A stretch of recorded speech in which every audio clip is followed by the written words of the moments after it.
தற்காப்பு கலைகளின் தாய் கலை என்று அழைக்கப்படும் சிலம்ப போட்டி மாநில அளவில் கோவை கவுண்டபாளையத்தில் நடைபெற்றது. இதில் ஆயிரக்கணக்கான மாணவ மாணவியர்கள் கலந்து கொண்டு தங்களது திறமைகளை வெளிப்படுத்தினர். கோவை கவுண்டபாளையம் பகுதியில் உள்ள தனியார் திருமண அரங்கில் மாநில அளவிலான சிலம்ப போட்டிகள் நடைபெற்றது.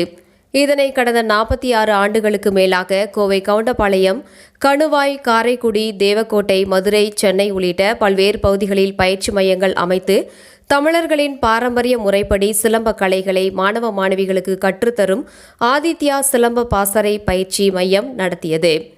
தற்போது நடைபெற்ற சிலம்ப போட்டியில் மதுரை, திருச்சி, தருமபுரி, நாமக்கல், உடுமலைப்பேட்டை, திருப்பூர், பொள்ளாச்சி, தூத்துக்குடி ஆகிய மாவட்டங்களில் இருந்து மாணவ மாணவிகள் கலந்து கொண்டு வெற்றி பதக்கங்களை தட்டிச் சென்றனர்.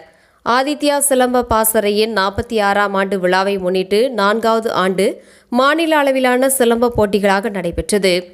இந்நிகழ்ச்சிக்கான ஏற்பாடுகளை ஆதித்யா சிலம்ப பாசறையின் நிறுவனரும் தலைமை ஆசானுமான MSR முத்துப்பாண்டியன் செய்திருந்தார். மேலும் சிலம்ப கலையை ஊக்குவிக்கும் விதமாக சிலம்ப ஆசான்களுக்கும் சிலம்ப பயிற்சியாளர்களுக்கும் விருதுகள் வழங்கப்பட்டது. மேலும் 40 ஆண்டுகளுக்கு முன்பு ஆதித்யா சிலம்ப பாசறையில் பயிற்சி பெற்ற பழைய மாணவர்களுக்கும் நினைவு பரிசுகளும் வழங்கப்பட்டது. இவ்விழாவிற்கு கவுண்டபாளையம் ஜவஹர், சரத், விக்னேஷ், வழக்கறிஞர் ராஜேந்திரன், கோவை நல்லுறவு சங்க நிறுவனர் சுக்கரலா பாபு, சதீஷ், லாரல் மெட்ரிகுலேஷன் பள்ளி நிறுவனர் அபிஷேக் பால் உள்ளிட்ட பலர் கலந்து கொண்டு வெற்றி பெற்ற மாணவ மாணவியர்களுக்கு சான்றிதழ், பதக்கங்களை வழங்கினர் என்பது குறிப்பிடத்தக்கது.